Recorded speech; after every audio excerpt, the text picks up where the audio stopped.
नमस्कार। ये रामायण कथा पूरी तरह से श्रीमद् वाल्मीकि रामायण के ऊपर आधारित है। यदि आप इसका निरंतर श्रवण करते रहना चाहते हैं तो इस चैनल को सब्सक्राइब जरूर कर लें और आगे आने वाली सभी पॉडकास्ट के नोटिफिकेशन के लिए बेल आइकन को भी जरूर से प्रेस कर दें। अब हम सुनेंगे चौथा सर्ग, श्री राम आदि के साथ वानर सेना का प्रस्थान और समुद्र तट पर उसका पड़ाव। हनुमान जी के वचनों को क्रमशः यथावत रूप से सुनकर सत्य पराक्रमी महातेजस्वी भगवान श्री राम ने कहा, हनुमान, मैं तुमसे सच कहता हूँ, तुमने उस भयानक असुर की जिस लंकापुरी का वर्णन किया है उसे मैं शीघ्र ही नष्ट कर दूंगा। सुग्रीव, तुम इसी मुहूर्त में प्रस्थान की तैयारी करो। सूर्यदेव दिन के मध्य भाग में जा पहुंचे हैं, इसलिए इस विजय नामक मुहूर्त में हमारी यात्रा उपयुक्त होगी। रावण सीता को हर कर ले जाए, किंतु वो जीवित बचकर कहाँ जाएगा। सिद्ध आदि के मुख से लंका पर मेरी चढ़ाई का समाचार सुनकर सीता को अपने जीवन की आशा बन जाएगी। ठीक उसी प्रकार जैसे जीवन का अंत उपस्थित होने पर यदि रोगी अमृत का स्पर्श कर ले अथवा अमृतोपम द्रवभूत औषधि को पी ले तो उसे जीने की आशा हो जाती है। आज उत्तरा फाल्गुनी नामक नक्षत्र है, कल चंद्रमा का हस्त नक्षत्र से योग होगा, इसलिए सुग्रीव, हम लोग आज ही सारी सेनाओं के साथ यात्रा करें। इस समय जो शकुन प्रकट हो रहे हैं और जिन्हें मैं देख रहा हूँ उनसे ये विश्वास होता है कि मैं अवश्य ही रावण का वध करके जनक नंदिनी सीता को ले आऊँगा। इसके अतिरिक्त मेरी दाहिनी आँख का ऊपरी भाग फड़क रहा है, वो भी मानो मेरी विजय प्राप्ति और मनोरथ सिद्धि को सूचित कर रहा है। यह सुनकर वानरराज सुग्रीव तथा लक्ष्मण ने भी उनका बड़ा आदर किया। तत्पश्चात अर्थवेत्ता धर्मात्मा श्री राम ने फिर कहा, इस सेना के आगे आगे 1 लाख वेगवान वानरों से घिरे हुए सेनापति नील मार्ग देखने के लिए चलें। सेनापति नील, तुम सारी सेना को ऐसे मार्ग से शीघ्रतापूर्वक ले चलो जिसमें फल मूल की अधिकता हो, शीतल छाया से युक्त सघन वन हो, ठंडा जल मिल सके और मधु भी उपलब्ध हो सके। संभव है दुरात्मा राक्षस रास्ते के फल मूल और जल को विष आदि से दूषित कर दें, अतः तुम मार्ग में सतत सावधान रहकर उनसे इन वस्तुओं की रक्षा करना। वानरों को चाहिए कि जहाँ गड्ढे, दुर्गम वन और साधारण जंगल हो वहाँ सब और कूद फांद कर ये देखते रहें कि कहीं शत्रुओं की सेना तो नहीं छिपी। जिस सेना में बाल वृद्ध आदि के कारण दुर्बलता हो वो यहाँ किष्किंधा में ही रह जाए, क्योंकि हमारा ये युद्ध रूपी कृत्य बड़ा भयंकर है। अतः इसके लिए बल विक्रम संपन्न सेना को ही यात्रा करनी चाहिए। सैकड़ों और हजारों महाबली कपिकेसरी वीर महासागर की जलराशि के समान भयंकर एवं अपार वानर सेना के अग्रभाग को अपने साथ आगे बढ़ाए चलें। पर्वत के समान विशालकाय गज महाबली गवय तथा मत वाले सांड की भांति पराक्रमी गवाक्ष सेना के आगे आगे चलें। उछल कूद कर चलने वाले कपियों के पालक वानर शिरोमणि ऋषभ वानर सेना के दाहिने भाग की रक्षा करते हुए चलें। गंधहस्ती के समान दुर्जय और वेगशाली वानर गंधमादन इस वानर वाहिनी के वाम भाग में रहकर इसकी रक्षा करते हुए आगे बढ़ें। जैसे देवराज इंद्र ऐरावत हाथी पर आरूढ़ होते हैं उसी प्रकार मैं हनुमान के कंधे पर चढ़कर सेना के बीच में रहकर सारी सेना का हर्ष बढ़ाता हुआ चलूंगा। जैसे धनाध्यक्ष कुबेर सार्वभौम नामक दिग्गज की पीठ पर बैठकर यात्रा करते हैं उसी प्रकार काल के समान पराक्रमी लक्ष्मण अंगद पर आरूढ़ होकर यात्रा करें। महाबाहु वृक्षराज जामवान सुषेण और वानर वेगदर्शी ये तीनों वानर सेना के पृष्ठभाग की रक्षा करें। रघुनाथ जी का वचन सुनकर महापराक्रमी वानर शिरोमणि सेनापति सुग्रीव ने उन वानरों को यथोचित आज्ञा दी। तब वे समस्त महाबली वानरगण अपनी गुफाओं और शिखरों से शीघ्र ही निकलकर उछलते कूदते हुए चलने लगे। तत्पश्चात वानरराज सुग्रीव और लक्ष्मण के सादर अनुरोध करने पर सेना सहित धर्मात्मा श्री रामचंद्र जी दक्षिण दिशा की ओर प्रस्थित हुए। उस समय सैकड़ों हजारों और लाखों करोड़ों वानरों से जो हाथी के समान विशालकाय थे घिरे हुए श्री रघुनाथ जी आगे बढ़ने लगे। यात्रा करते हुए श्री राम के पीछे वो विशाल वानर वाहिनी चलने लगी। उस सेना के सभी वीर सुग्रीव से पालित होने के कारण हृष्ट पुष्ट एवं प्रसन्न थे। उनमें से कुछ वानर उस सेना की रक्षा के लिए उछलते कूदते हुए चारों ओर चक्कर लगाते थे, कुछ मार्ग शोधन के लिए कूदते फांदते आगे बढ़ जाते थे, कुछ वानर मेघों के समान गरजते, कुछ सिंहों के समान दहाड़ते और कुछ किलकारियां भरते हुए दक्षिण दिशा की ओर अग्रसर हो रहे थे। वे सुगंधित मधु पीते और मीठे फल खाते हुए मंजरी पूंज धारण करने वाले विशाल वृक्षों को उखाड़कर कंधों पर लिए चल रहे थे। कुछ मत वाले वानर विनोद के लिए एक दूसरे को ढो रहे थे, कोई अपने ऊपर चढ़े हुए वानर को झटक कर दूर फेंक देते थे, कोई चलते चलते ऊपर को उछल पड़ते थे और दूसरे वानर दूसरों को ऊपर से धक्के देकर नीचे गिरा देते थे। श्री रघुनाथ जी के समीप चलते हुए वानर ये कहते हुए गर्जना करते थे कि हमें रावण को मार डालना चाहिए, समस्त निशाचरों का भी संहार कर देना चाहिए। सबसे आगे ऋषभ, नील और वीर कुमुद ये बहुसंख्यक वानरों के साथ मार्ग ठीक करते जाते थे। सेना के मध्य भाग में राजा सुग्रीव, श्री राम और लक्ष्मण ये तीनों शत्रुसूदन वीर अनेक बलशाली एवं भयंकर वानरों से घिरे हुए चल रहे थे। शतबली नाम का एक वीर वानर 10 करोड़ वानरों के साथ अकेला ही सारी सेना को अपने नियंत्रण में रखकर उसकी रक्षा करता था। 100 करोड़ वानरों से घिरे हुए केसरी और पनशी सेना के एक भाग की रक्षा करते हुए बहुत से वानर सैनिकों के साथ लिए गज और अर्क ये उस वानर सेना के दूसरे भाग की रक्षा करते थे। बहुसंख्यक भालुओं से घिरे हुए सुषेण और जाम्बवान ये दोनों सुग्रीव को आगे करके सेना के पिछले भाग की रक्षा कर रहे थे। उन सबके सेनापति कपिश्रेष्ठ वानर शिरोमणि वीरवर नील उस सेना की सब ओर से रक्षा एवं नियंत्रण कर रहे थे। दरिमुख, प्रजंग, जंब और रभस ये वीर सब और से वानरों को शीघ्र आगे बढ़ने की प्रेरणा देते हुए चल रहे थे। इस प्रकार वे बलोन्मत्त कपिकेसरी वीर बराबर आगे बढ़ते गए। चलते चलते उन्होंने पर्वत श्रेष्ठ सह्यगिरि को देखा, जिसके आसपास और भी सैकड़ों पर्वत थे। मार्ग में उन्हें बहुत से सुंदर सरोवर और तालाब दिखाई दिए, जिनमें मनोहर कमल खिले हुए थे। श्री रामचंद्र जी की आज्ञा थी कि मार्ग में कोई किसी का उपद्रव न करे। भयंकर कोप वाले श्री रामचंद्र जी के इस आदेश को जानकर समुद्र के जल प्रवाह की भांति अपार एवं भयंकर दिखाई देने वाली वो विशाल वानर सेना भयभीत सी होकर नगरों के समीपवर्ती स्थानों और जनपदों को दूर से ही छोड़ती चली जा रही थी। विकट गर्जना करके भयानक शब्द वाले समुद्र की भांति वो महाघोर से जान पड़ते थे। वे सभी सूरवीर कपिकुंजर हांके गए अच्छे घोड़ों की भांति उछलते कूदते तुरंत ही दशरथ नंदन श्री राम के पास पहुंच जाते थे। हनुमान और अंगद इन 2 वानर वीरों द्वारा ढोए जाते हुए वे नरश्रेष्ठ श्री राम और लक्ष्मण, शुक्र और बृहस्पति इन 2 महाग्रहों से संयुक्त हुए चंद्रमा और सूर्य के समान शोभा पा रहे थे। उस समय वानरराज सुग्रीव और लक्ष्मण से सम्मानित हुए धर्मात्मा श्री राम सेना सहित दक्षिण दिशा की ओर बढ़े जा रहे थे। लक्ष्मण जी अंगद के कंधे पर बैठे हुए थे। वे शकुनों के द्वारा कार्य सिद्धि की बात अच्छी तरह जान लेते थे।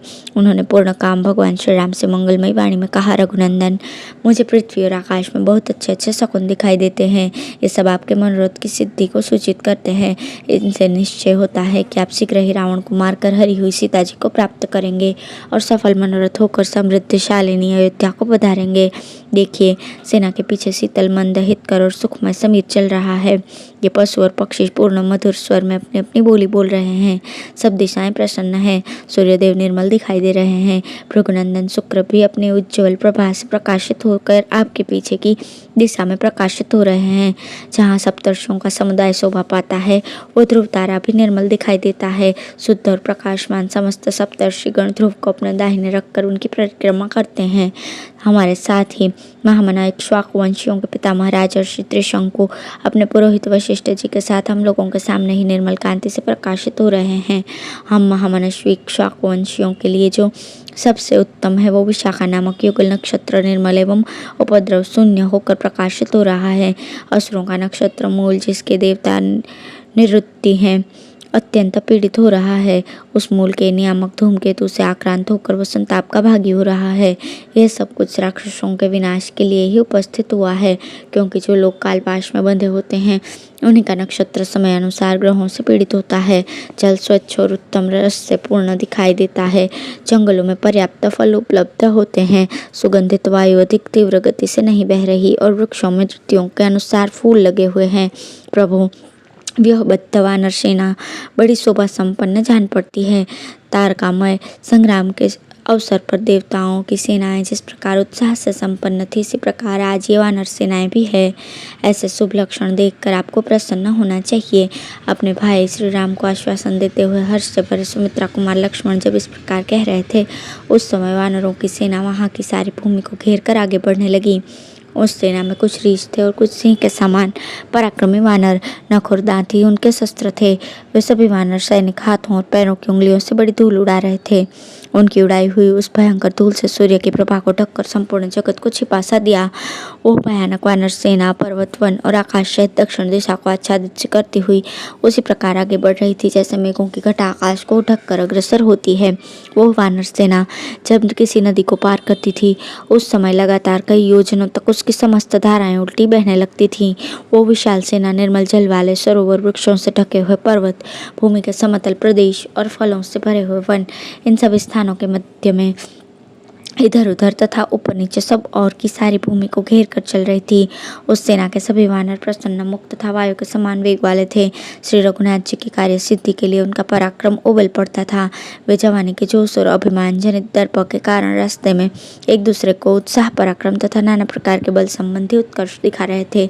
उनमें से कोई तो बड़ी तेजी से भूतल पर चलते थे और दूसरे उछल कर आकाश में उड़ जाते थे। कितने ही वनवासी वानर किलकारियां भरते पृथ्वी पर अपनी पूंछ फटकारते और पैर पटकते थे। कितने ही अपनी बाहें फैलाकर पर्वत शिखरों और वृक्षों को तोड़ डालते थे तथा पर्वतों पर विचरने वाले बहुतेरे वानर पहाड़ों की चोटियों पर चढ़ जाते थे। कोई बड़े जोर से गरजते और कोई सिंहनाद करते थे। कितने ही अपनी जांघों के वेग से अनेक लता समूहों को मसल देते थे। श्री रामचंद्र जी सह्य और मलय के विचित्र काननों, नदियों तथा झरनों की शोभा देखते हुए यात्रा कर रहे थे। वे वानर मार्ग में मिले हुए चंपा, तिलक, आम, अशोक, सिंधुवार, तिनीश और करवीर आदि वृक्षों को तोड़ देते थे। उछल उछल कर चलने वाले वे वानर सैनिक रास्ते के अंकोल, करंज, पाकड़, बरगद, जामुन, आंवले और नीप आदि वृक्षों को भी तोड़ देते थे। आम, पाडर, कुदार भी फूलों से लदे थे।